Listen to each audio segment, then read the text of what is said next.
Salut Vince, déjà est-ce que tu vas bien? Merci de me poser cette question. Oui, ça va. Et ça va pas à la fois. C'est un peu les deux. Du coup je vais envoyer sur une question encore plus compliquée. Est-ce que c'est la merde? Un peu. Oui, oui, oui, c'est la merde. C'est la merde. Voilà. On est dans une situation, que ce soit d'un point de vue social. Attention, ça va être très sombre, hein, un peu tout ça, mais que ce soit d'un point de vue justice sociale, d'un point de vue extractivisme, capitalisme, néolibéralisme, d'un point de vue humain, d'un point de vue relation entre les humains. Où ouais, c'est la merde. Et puis, je t'ai même pas parlé de ce qu'on a fait sur les écosystèmes, sur l'écologie, sur le monde, sur le climat. Mais ouais, c'est la merde. Tu parles justement de climat. Moi je me demandais comment est-ce que tu as été sensibilisé à cette question de l'écologie? Ça a commencé à mes 5 ans, figure-toi. Tu sais, t'es un peu dans un autre monde. Je suis métissé, donc forcément, mon père est d'origine sénégalaise et j'étais très jeune au Sénégal. Et quand tu arrives là-bas, tu te dis pour la première fois, et puis quand tu fais l'Afrique en général, tu fais ah ouais, mais nous, nos routes, elles sont clean, là, tranquille. Là-bas, t'as des trous, parfois t'as plus de routes, ça disparaît. Mais t'es petit, hein. Je te vais vraiment te raconter ça à travers les yeux d'un gosse de 5 ans, tu vois. Et quand tu vis des coupures d'eau, des coupures de courant, parce que t'es chez la famille et tout, et que tout ce que t'as à faire, c'est que tu marches dans les rues, c'est génial. Déjà, ça, c'est un truc génial, mais t'as pas ce que tu veux quand tu le veux. T'as pas un burger quand tu le veux. Tu donnes ce que la tantine, elle a préparé, et tu vas dehors, et il n'y a pas, tu vois. Et ben, tu te dis, mais comment c'est qu'il y a autant de disparités? Pourquoi il y a autant de différences entre l'Occident, la Belgique, où je suis né, et le pays d'origine de mon père? Et quand je voulais avoir des réponses dans ma jeunesse, tu sais, dans mon enfance, je parlais à ma grand-mère, à des gens, tu sais, à un peu tout le monde, et à l'école. Et en fait, on te donne comme réponse que l'Afrique n'a pas su se débrouiller. Quand on leur a amené, pas moi personnellement, mais que l'Occident leur a amené la civilisation, et que bah ils sont bêtes, ils sont cons, ils n'ont pas réussi. Voilà, c'est le climat, il fait trop chaud, on sait pas vraiment développer des trucs, et puis là-bas, et puis on leur a pas bien rien. Bref, on leur a laissé leur indépendance et ils n'ont pas réussi à se débrouiller. Et voilà l'état du pays. Ben toi, tu crois ça, et tu te dis ah c'est dommage et tout.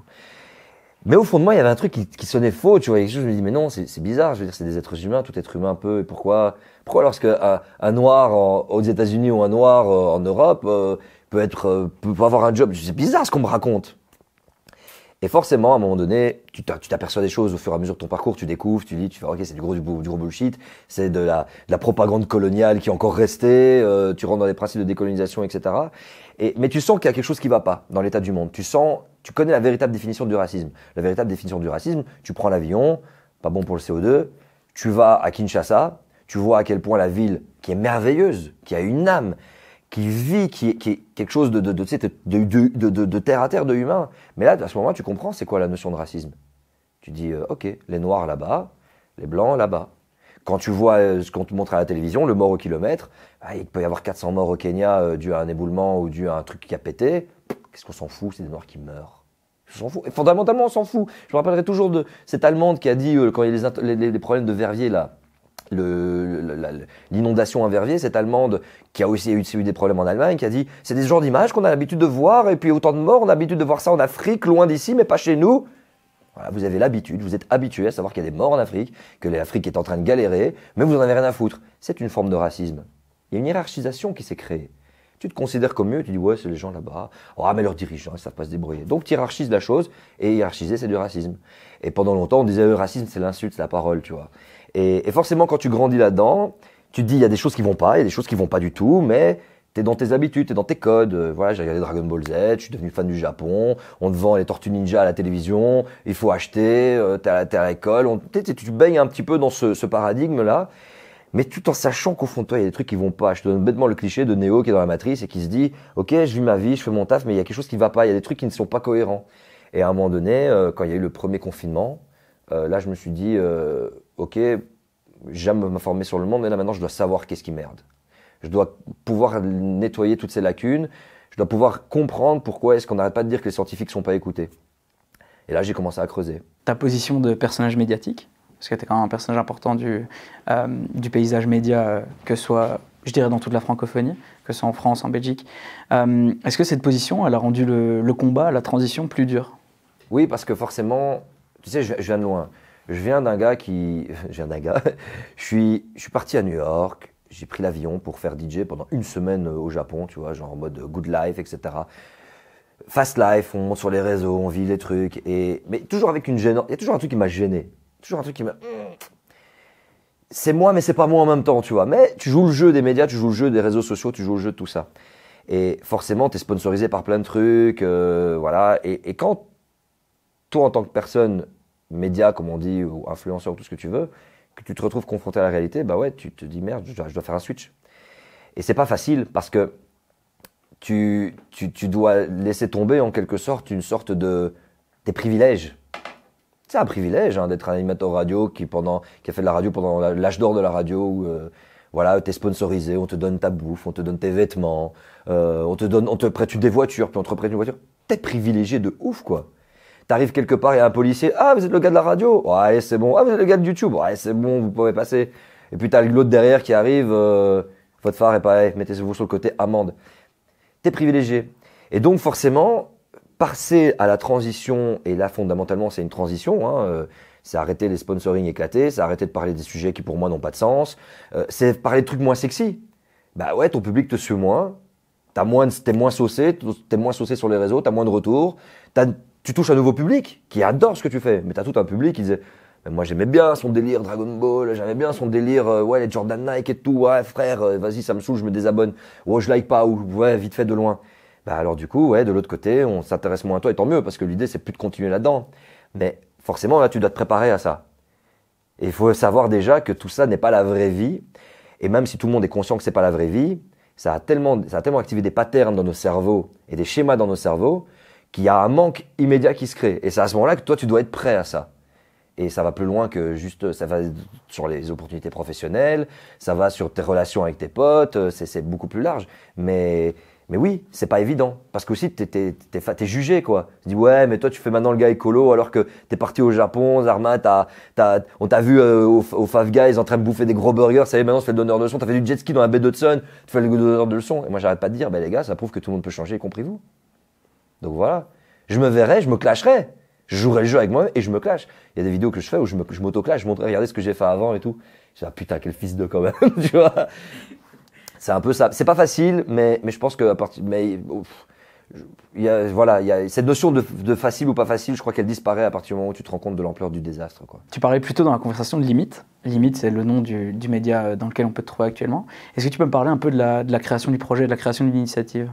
Ouais, bah écoute, tu sais, j'étais sur Tarmac il y a quelques années, il y a quelques mois encore. Et Tarmac était une sorte déjà de forme de transition. J'ai fait beaucoup de divertissements, Fun Radio, Énergie, je bossais dans plein de trucs et tout ça. Et j'étais déjà très sérieux, j'avais abordé des thèmes de société en radio qui étaient importants pour moi, mais on pouvait pas rester longtemps dessus. Voilà, c'était beaucoup du divertissement. Mais il y avait déjà des choses. On parlait de violence policière en radio. On en parlait de tout ça. Mais beaucoup d'humour, beaucoup de blagues, on se fait des feintes et la plupart des personnes ont retenu les blagues et les feintes. Et puis, je me suis dit, sur Tarmac, c'est cool parce que je vais pouvoir allier divertissement, mais aussi parler de sujets qui sont importants pour moi. C'est pour ça que j'ai été là-bas, tu vois.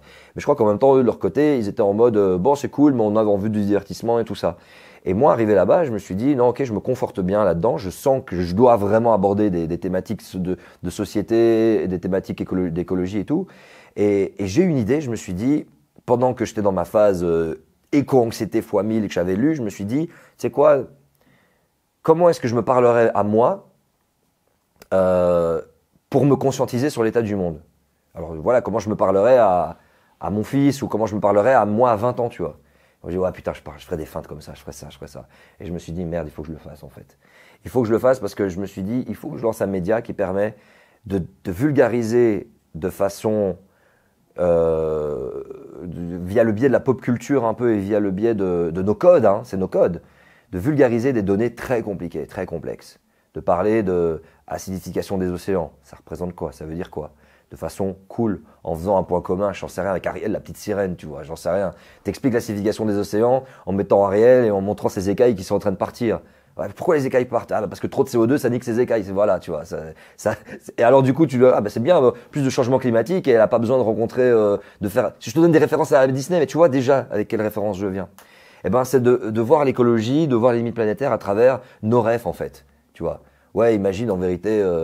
Celle qui voulait anéantir, Thanos qui veut anéantir la moitié de l'humanité, le mec c'est un écolo en vérité, tu vois, c'est mal, il veut tuer des gens, tu vois, mais plus venir avec ce genre de feinte. Et je me dis c'est comme ça que le message peut passer, c'est comme ça que tu peux faire comprendre que désolé un joueur de foot qui gagne, c'est aberrant. C'est à travers le récit, tu vois, et c'est ça l'objectif de Limite. Et j'ai eu cette idée, mais je savais pas comment. Et surtout, comment être crédible. Je suis nouveau là-dedans.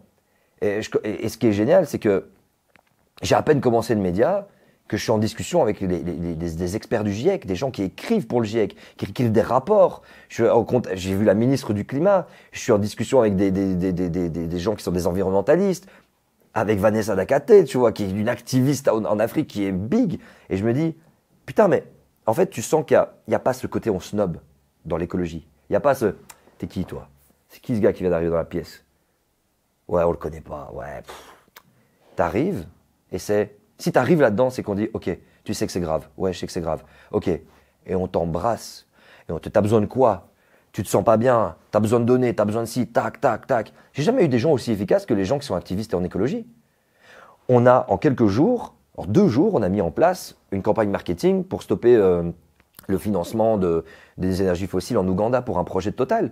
Ça a été rapide, c'est des gars. Tac. Il faut un endroit. Tac. Il n'y a pas de volonté, tu en as certainement quelques-uns, mais je ressens pas cet ego qui prend de la place en mode je veux être devant la cam, je veux qu'on me voit, je veux qu'on sache que je suis là, je suis dans un truc. Tu le ressens pas. Et c'est ça que j'adore, moi, vraiment, dans toute cette idée. Je crois que je suis sorti de ta question, mais... Non, mais tu fais bien, c'est archi intéressant.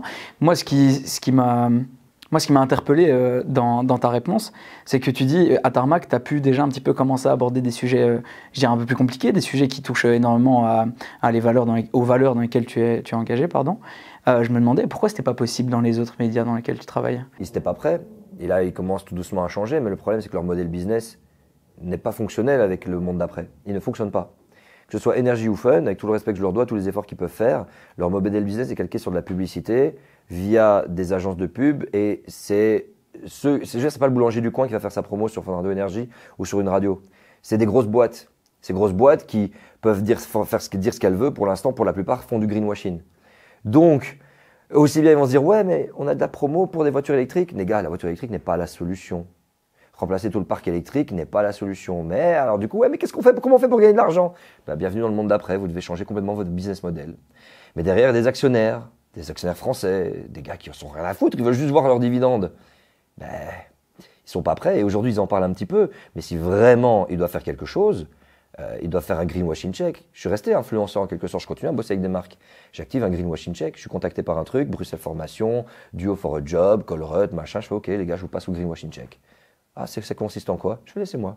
Et hop, avec des gars qui sont des ingénieurs, des mecs qui étudient le bilan carbone, on commence, tac, tac, tac. Ça, c'est vrai, il faut un effort. Ça, c'est pas encore bon. Ça, c'est du mensonge. Puis je reviens chez eux. J'accepte, je refuse. Il y en a qui passent même pas au greenwashing check parce que c'est éclaté. Coca-Cola, c'est déjà éclaté. Tu vois, je te le dis clairement. Mais il y a quand même Danone aussi, tu vois. Mais il y a quand même cette volonté, tu vois, et c'est bien parce qu'ils acceptent de plus en plus. Maintenant, je dois dire aux radios, les gars, on doit dire des choses. Ah ouais, ils vont le dire, il faut communiquer. Mais pour l'instant, le discours est trop accentué vis-à-vis de ce que les gens doivent faire au quotidien. Oui, coupe l'eau de ton robinet. Ok. 90% de l'eau qu'on gaspille, c'est l'agriculture. Gaspille. Elle n'est même pas utilisée de manière efficiente. On balance de la flotte. 30% de l'énergie qui est nécessaire, qu'on utilise, 30% de l'électricité, c'est pour pomper l'eau, des nappes phréatiques et pour acheminer l'eau. 30%. Tu vas éteindre un petit peu tes lumières, tes machins, alors qu'en fait, tu vois, de nouveau, c'est des messages qui sont en direction de... Non, le problème, c'est qu'il faut avoir des arguments politiques.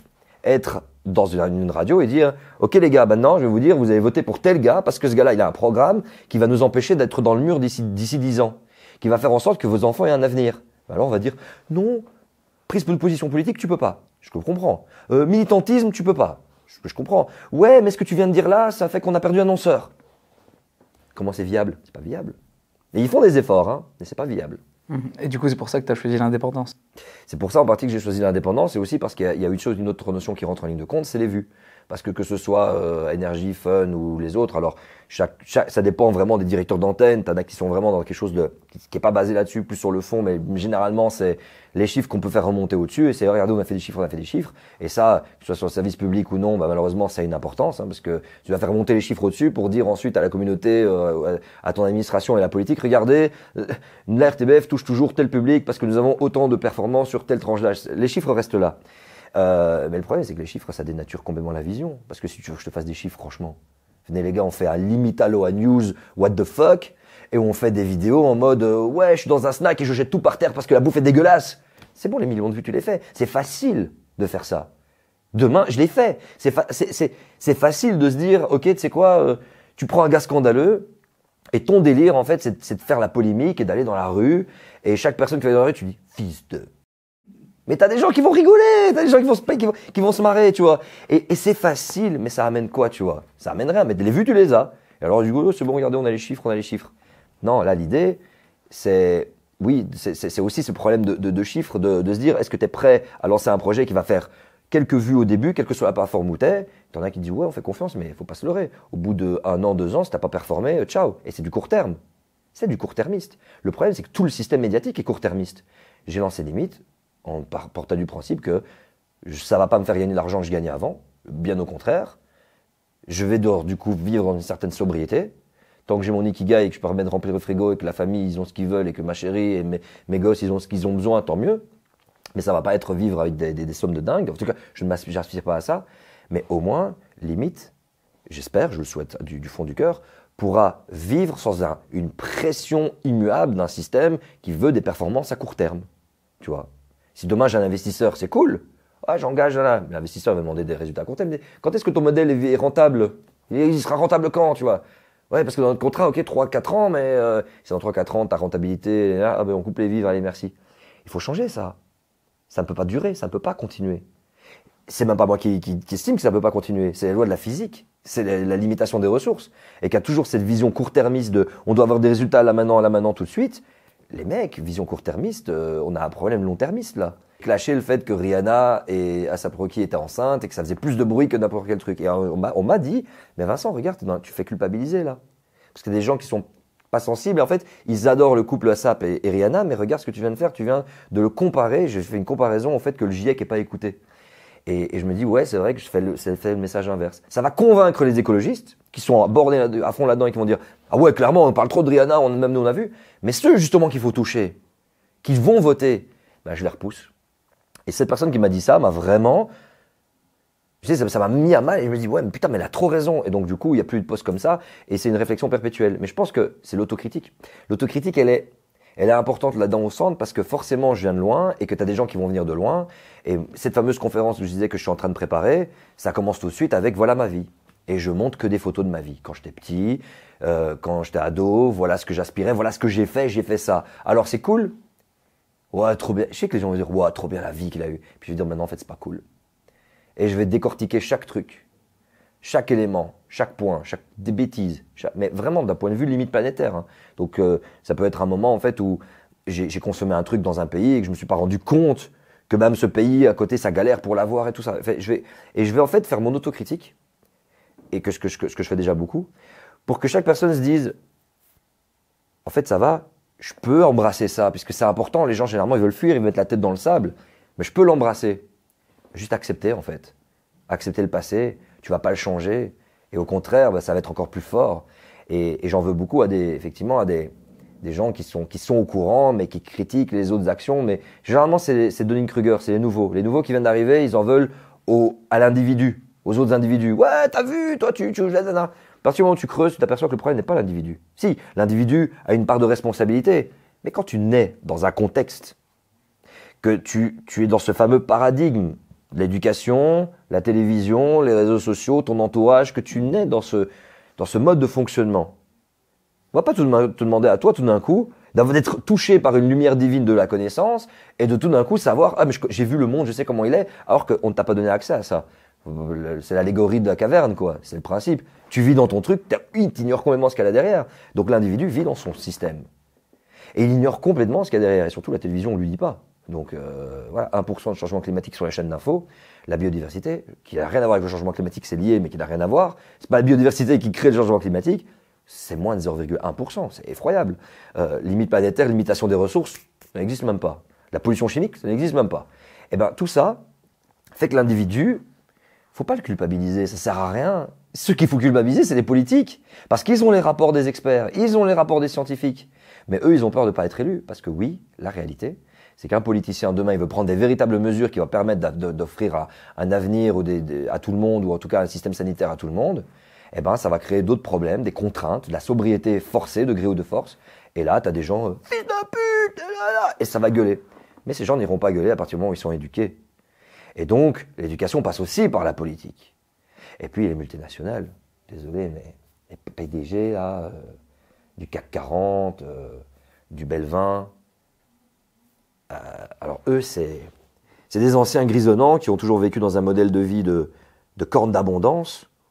On y va, jet ski, on va à l'autre bout du monde et tout. Et qui, comme ils ont une puissance sur les politiques, ils ont une puissance sur les décisions, sur l'économie. Ils se sentent vraiment, ils sont mégalos. Et ils se disent, la solution viendra par le progrès, le développement, avec leur point de vue. Et donc eux, on a beau leur dire la problématique et que leur système est délétère pour les êtres humains, pour la biodiversité, pour le vivant en complet, et pour les futures générations, ils disent ouais, mais l'emploi qu'on va créer, l'économie, la croissance qu'on va développer va permettre de trouver des solutions pour ça. Donc nous sommes immuables et nous sommes la solution. Mais non, en fait, vous nous envoyez droit dans le mur. C'est pas la madame qui va travailler chez Amazon et qui n'a pas le choix. C'est parce que elle a pas le choix, mais c'est pas sa faute, c'est parce qu'elle n'a pas le choix. Et ben aujourd'hui, un politicien doit dire ok, on arrête avec les voitures, tous les garagistes dans la rue. Et vous inquiétez pas les garagistes. On vous paye, parce que de toute façon c'est qu'un robinet à ouvrir de la Banque Centrale, hein. On vous paye votre formation, on vous paye pour être formé, pour vivre. Donc ouais, vous n'avez plus de job, pas de problème. On vous donne du putain d'argent qui va vous permettre de vous faire former ailleurs. Vous voulez faire quoi? Ah, j'ai toujours rêvé de faire ça. Ça, c'est pas bon pour la planète. Désolé, c'est pas bon pour eux. Ça, faut arrêter.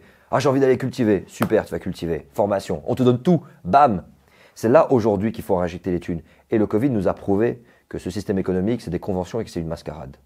On n'a plus de thunes. T'appelles, je suis indépendant. Ouais, est-ce qu'il est possible de pas me payer les cotisations? Regardez mes chiffres. Ah non, désolé. Non, c'est pas possible. Non. À la rigueur, on vous fait sauter un mois, mais il y a eu Covid. Sautez vos cotisations. Mais bien sûr. Quand vous êtes dans le monde de l'événementiel, bien sûr. Facile. Moi, j'ai une question un petit peu sur le combat en lui-même. On le sait, et tu le dis très bien, que ce soit au niveau du politique ou même du privé, on sait que ce sont les élites économiques qui ont un des plus gros impacts négatifs sur l'environnement. Le plus gros impact. Le plus gros impact sur l'environnement. Est-ce que tu penses que des initiatives personnelles, comme je pense notamment au tri, sont encore des choses pertinentes?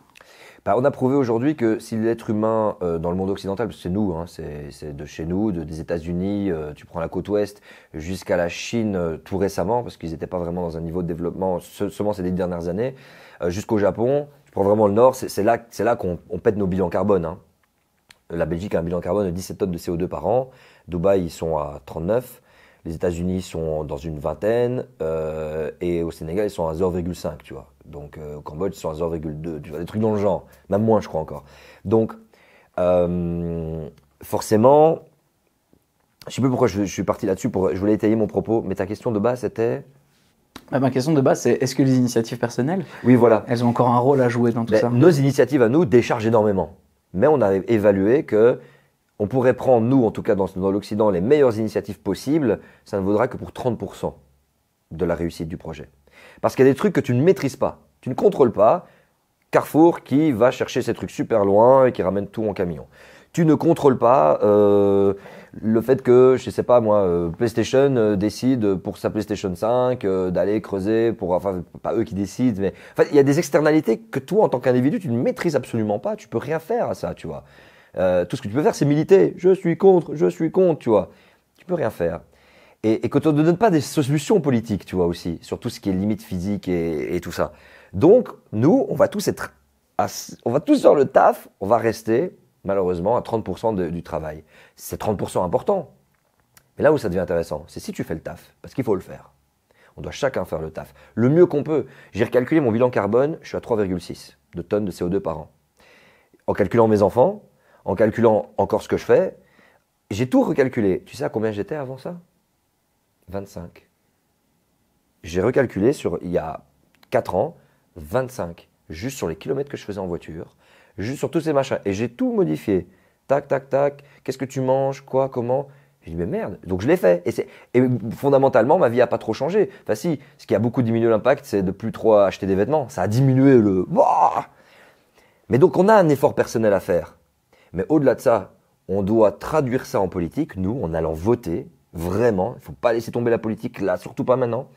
Et en militant quand il y a une société qui fait du greenwashing. Tu es au courant, tu vois que ce truc c'est faux, tu fais une photo, tu es en train de faire tes courses, tu vois, mensonge, tu dis, c'est bizarre ça. Tu fais une photo, tu envoies ça à Monsieur Mondialisation, tu envoies ça à moi-même, tu envoies ça à You for Climate, tu envoies ça à Loa News, j'espère, tu envoies ça à Greta Thunberg, tu envoies ça à plein d'institutions qui sont là-dedans, plein d'influenceurs, Camille Etienne et tout ça, Cyril Dion, pas Céline Dion, Cyril Dion, Jean Covici, tu envoies ça à plein de têtes qui eux vont dire bam, mensonge. Eh ben la personne qui va vouloir acheter ces fameuses brosses à dents Zarma en bambou, eh ben elle va se dire ah ça c'est du greenwashing, c'est des couilles. Eh ben l'individu a une part importante là-dedans. L'individu c'est l'espion qui doit dire ça c'est faux, ça c'est une dinguerie, ouais, ce garagiste là il m'a arnaqué, il m'a fait croire que. En fait, il faut dire maintenant les choses qui vont pas, tu vois. Et ça, c'est la même chose pour le sexisme. C'est la même chose pour balance ton prof, tu vois.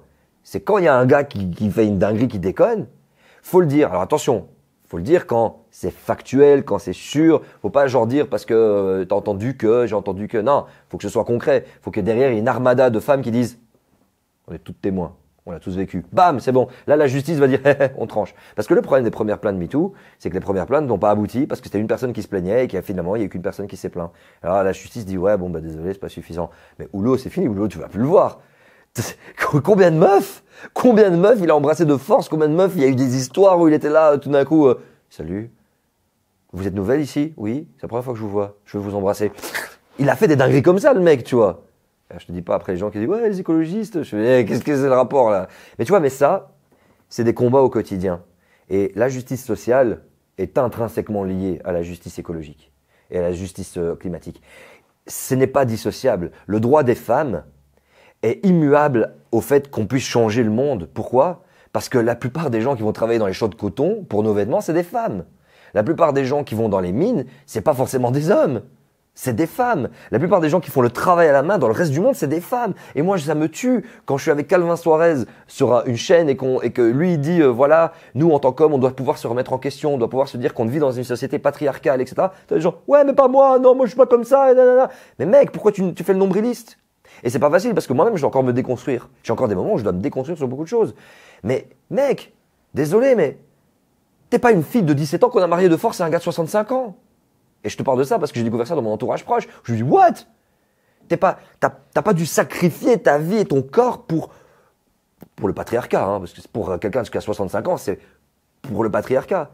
Et ben, à partir de ce moment-là, quand tu sais que ces femmes qui sont envoyées dans les champs, ces femmes qui sont envoyées pour nos vêtements, pour qu'en fait nous, on puisse vivre en mode, on est bien, ben alors tu te rends compte que si demain le monde doit évoluer, ça, faut le faire évoluer. Donc la justice sociale est intrinsèquement liée. Tous les combats au quotidien sont extrêmement liés. Donc je reviens à ta question. Un individu, ses efforts ne sont pas suffisants, mais sa militance, le fait qu'il devienne engagé et militant, en plus des efforts, ça a une force de frappe de ouf. De ouf. Et est-ce que c'est ce qui explique la lutte contre l'hypocrisie un petit peu des instances politiques qui, dans leur communication, dans la lutte pour l'environnement, déposent une grande responsabilité aux individus? Est-ce que c'est quelque chose qui peut contrer cette hypocrisie ou est-ce que cette hypocrisie, elle a déjà gagné? C'est beaucoup les multinationales et le marketing qui a fait ça. Ça a tous dit, oui, vous devez faire ci, vous devez faire ça. La politique, bon, excuse-moi, ils sont tenus par les multinationales. Hein. Faut pas, aujourd'hui, faut... Excuse-moi, mais si quelqu'un me dit, oh, c'est deux choses dissociées, alors là, c'est bon, il y a une convention climat qui s'est fait oser. Tu sais, je parlais de cette convention climat et puis je reviens à ta question. La convention climat d'Emmanuel Macron, il avait dit en France, ouais, je vous propose que les citoyens s'assemblent et qu'ils me proposent des lois. Et moi, je vais, sans filtre, je vais proposer à l'Assemblée. Sans filtre. Et ils ont pris des personnes lambda, de la vie de tous les jours. Un ouvrier, un cadre, un étudiant, un retraité. Ils ne se connaissent pas. Tous les milieux socio-économiques, tous les milieux sociaux, noir, blanc, beurre, tout ce que tu veux. Ils ont mis ensemble et on leur a donné, paf, la littérature scientifique sur les limites planétaires, surtout sur le climat. GIEC, rapport du GIEC, groupe 1, groupe 2, groupe 3, témoignages, experts, tout a été détaillé. Ils sont sortis de là, mec, après plusieurs mois de travail, avec une convention climat qui change littéralement tout. Tout. Les mecs ont dit, c'est ton quotidien qui change. Mais dans le bon sens aussi, hein, comment faire en sorte de pouvoir conserver nos droits fondamentaux, tu vois. Et au-delà de ça, de continuer à les pérenniser et continuer le progrès à ce niveau-là. Ça a été proposé. Emmanuel Macron, ok, je le soumets sans filtre. Filtré par le patron de Danone. Il y a eu une autre réunion sur le côté où Les grands patrons, les PDG du CAC 40, ah non, non, non, écoute ça, si tu passes cette mesure, excuse-nous, on a envie de te dire, Emmanuel, on va devoir virer la moitié des gens. Hein. T'imagines une pression là, ça fait combien de travailleurs? 50 000 travailleurs sur tes épaules? Des gilets jaunes potentiels à Champs-Élysées? Ah, pour ton deuxième mandat, c'est un peu chaud quand même. Hein. Ah, nous, on va pas prendre ce risque à ta place. Ah, ok, on enlève. Parce qu'il y a cette peur des gens qui vont dans la rue. Mais mec, c'est faux. En fait, ce système est maintenu pour conserver le privilège d'une petite catégorie de gens, hashtag Zuckerberg, Jeff Bezos, Elon Musk, Bernard Arnault, Bolloré. C'est pour eux en fait. C'est pour conserver leur mode de vie qu'on est en train de fonctionner comme ça. Parce que demain, c'est que des conventions. Demain, on décide simplement d'arrêter tout ce qui est délétère. La planche à billets, tu peux toujours la faire tourner pour que les gens, alors tu n'auras plus accès à un Twix, mais demain Twix disparaît. Qu'est-ce que tu t'en branles en fait? Qu'est-ce qu'on s'en fout? Demain, Coca-Cola disparaît et Coca-Cola dit on arrête. Ce qu'on fait, c'est ok, ça va t'empêcher de vivre. Il y a des gens qui vont faire putain le Coca, ah, putain le Coca. Est-ce que les gens vont aller dans la rue parce que le Coca disparaît? Je me pose la question. Je vois non, les gens vont dans la rue parce qu'ils n'arrivent plus à manger, parce qu'ils n'arrivent pas à éduquer, parce qu'ils n'arrivent pas à boucler leur fin de mois et parce que là-dedans il n'y a pas de perspective d'avenir. Mais demain Coca s'arrête. Donc ce système est maintenu pour ces raisons-là. Donc pour revenir alors les politiques. En fait, ils jouent le jeu pour certains, des multinationales qui disent « Oui, mais c'est le citoyen, le citoyen. » Je te prends ces pubs de BNP Paribas Westbank aux États-Unis. Si vous financez le forage en Arctique, si vous financez les banques qui forent en Arctique, c'est que vous êtes le problème.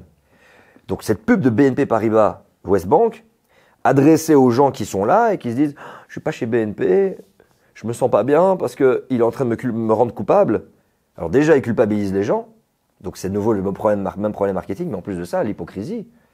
BNP Paribas, fort en Arctique.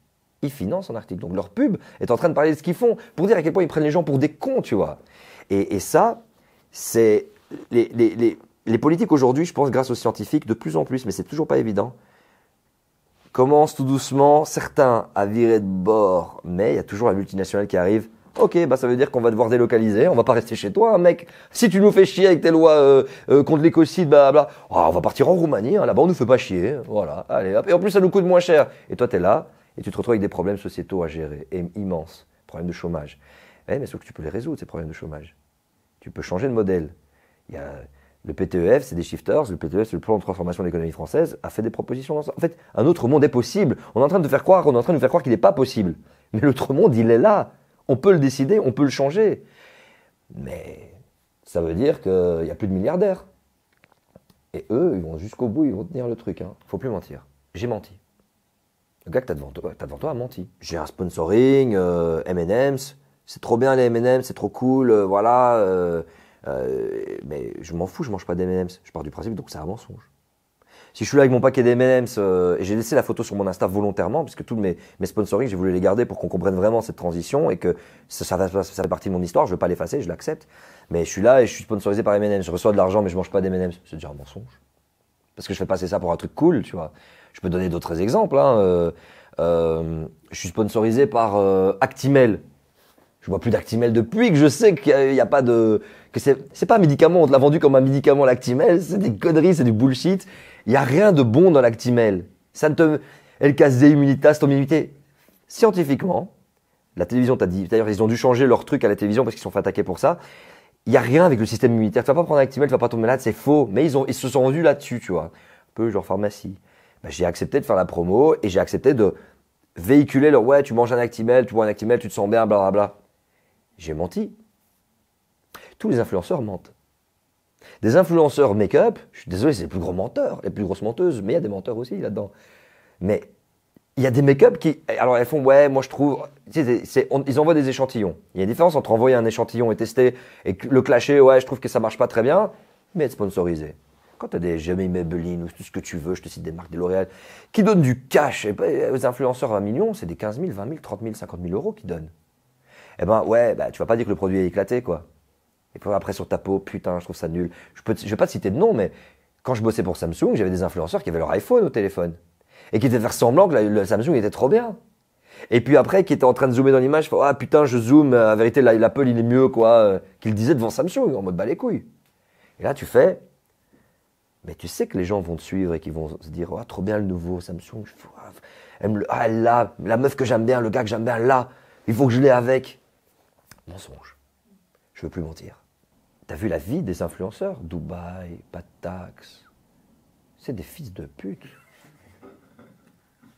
Quand tu sais comment Dubaï fonctionne, désolé, mais t'es influenceuse française, influenceur français.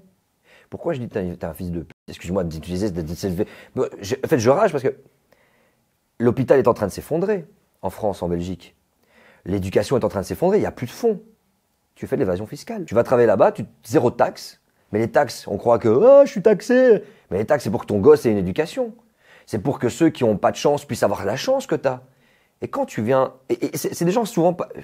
C'est fils de pute, mais fils de pute, t'es pas au courant. Ah, fils de pute, t'es pas au courant. Ah, t'es pas au courant, tu sais pas. Il y en a aussi qui portent des œillères. Celui qui est au courant et qui dit, ouais, je m'en fous, YOLO.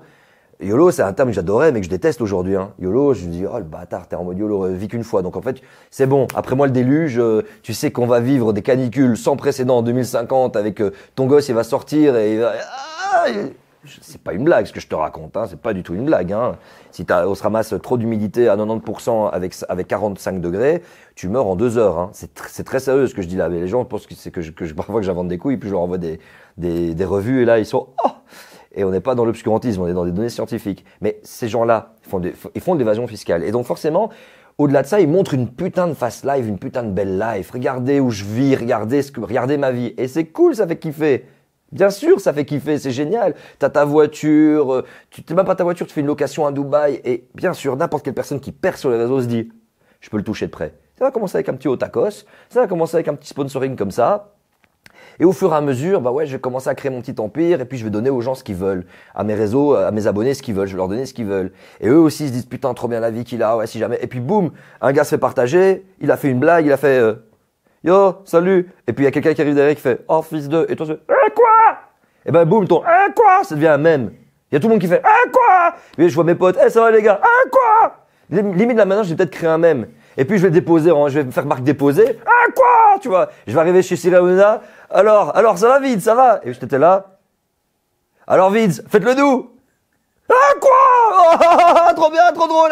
T'es trop drôle. Et puis boum, t'as des followers, tu commences à te faire de la thune. Et si t'es dans un one in wonder, genre t'as fait ça, après on t'oublie. Il y a des gens qu'on a oubliés, mais il y a des gens qui en ont fait un business.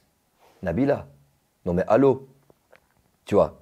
C'est quand même un truc. Alors je sais pas si c'est elle qui l'a inventé ou si c'est PNL. Hein. Non mais allô, tu vois. Je sais pas du tout qui à quelle période, à quel moment. C'est PNL qui a fait non mais. Non c'est Nabila, c'est Nabila. Elle a déposé le truc, tu vois. Et je crois qu'elle s'est fait de la thune parce que quelqu'un Ikea machin. Mais pour te dire, donc voilà, elle a son modèle business, c'est génial, c'est cool. Mais tout le monde se dit putain, j'ai un truc en réel qui a percé. Et surtout TikTok. TikTok, l'algorithme est fait pour faire croire que t'as percé. C'est génial. Et il y a moyen de percer sur TikTok. Mais tout est construit. Mais alors du coup, ouais. Je connais des gens, ils ont 5 000, 7 000 abonnés TikTok, ils ont eu des demandes de micro-influenceurs où ils se font un petit 100 € et puis ils se disent je sens rien faire. Mais bien sûr, parce qu'on te vend une belle vie, sans tracas, sans problème, frigo rempli, tu pars là-bas, t'es payé pour faire tes vacances. Ok, ben je vais te dire un truc, c'est cool, et je comprends les gens qui se disent c'est trop cool, ce système n'est pas viable pour les 50 prochaines années. Et peut-être tu vas dire je vais en profiter à court terme. La preuve que ce système n'est pas viable, quelqu'un qui était à Dubaï ne pouvait plus revenir, ne pouvait plus voyager. On n'a tous plus pu voyager. Et on s'est tous dit, merde, qu'est-ce qui se passe? Ceci est un petit exemple de choc et de crise que nous allons vivre sur la longueur. Et qu'à un moment donné, c'est cool d'avoir ton penthouse à Dubaï, mais qu'à un moment donné, tu ne vas pas pouvoir sortir chez toi, encore une fois, pour une autre raison. Tu ne vas pas pouvoir voyager pour une autre raison.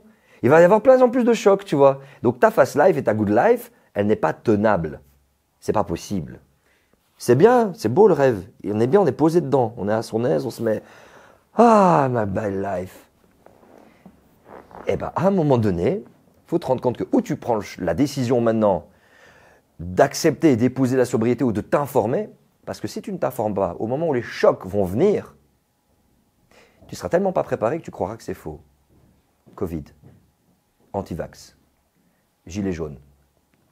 Gilets jaunes, c'est des gens qui ont été milités à la base parce qu'il n'y avait plus, pas parce qu'il n'y avait plus, parce que le prix de l'essence a dépassé les 1,50. On est beaucoup plus élevé maintenant. Les gens ont dit c'est pas possible, comment c'est possible? Tu t'informes. sur les limites planétaires, sur les chocs pétroliers, sur le pic pétrolier, tu comprends. Et sur le modèle et les conventions, tu comprends pourquoi est-ce que le prix augmente. Et tu comprends aussi que si demain, le prix est volontairement par les multinationales et partout maintenu bas, parce que notre civilisation est à base de pétrole, et que si demain, on ouvre les vannes sur le pétrole, et qu'on façon de parler, qu'on se dit, ouais, bah, tu sais quoi, les gars, on va rentabiliser, on fait 3 euros le litre, ta société s'effondre. Littéralement. Littéralement. Donc c'est pour ça que c'est maintenu bas. Mais regarde, ça passe de 1,20 à 1,50, 1,60, ça a créé les gilets jaunes, qui a amené plein d'autres problématiques. En fait, à ta réponse, si aujourd'hui tu ne prends pas le temps de t'informer sur les réalités physiques, quand les chocs vont advenir, tu vas me jeter la faute sur quelqu'un d'autre. Et moi, ce qui me fait chier, c'est que je vais vivre des gros chocs quand je serai vieux. Et quand tu es vieux, tu n'as pas la jeunesse, c'est forcément, tu n'as pas la fougue. Tu n'as pas le truc de « Ok, j'y vais, quoi, je vais me battre, ou alors je vais aider, on va construire des… » Tu n'as pas. Donc moi, savoir que je vais vivre ça vieux, ça me fait chier. Savoir que mes gosses vont le vivre, ça me met encore plus mal à l'aise. Donc oui, aujourd'hui, c'est tout donné, et les choses peuvent changer. Les choses peuvent évoluer. C'est pour ça que les mythes existent. C'est pour ça que vous existez aussi. C'est pour ça que les gens regardent cette vidéo, j'espère. C'est pas que c'est mort. Il y en a plein qui disent « Ouais, ça va péter. Ouais, c'est mort, c'est foutu. » Non, c'est pas foutu. Au contraire, on peut changer le truc et espérer de meilleurs lendemains avec des chocs, avec des trucs. Mais c'est clairement possible. Révolution culturelle. Merci pour l'invitation. Franchement, je suis super honoré et d'un point de vue plus personnel, je vous dis respect pour ce que vous faites quand même. Je suis à Aloha News parce que ça faisait longtemps qu'on voulait quelque chose d'authentique. Et vous avez ramené de l'authenticité dans un milieu qui moi j'aime bien avec Aloha News, tu as ce côté street, tu as ce côté rap, tu as ce côté philosophie aussi. Et moi ce que j'aime bien c'est que voilà, vous ramenez les choses à la culture et c'est lourd, donc continuez les mecs.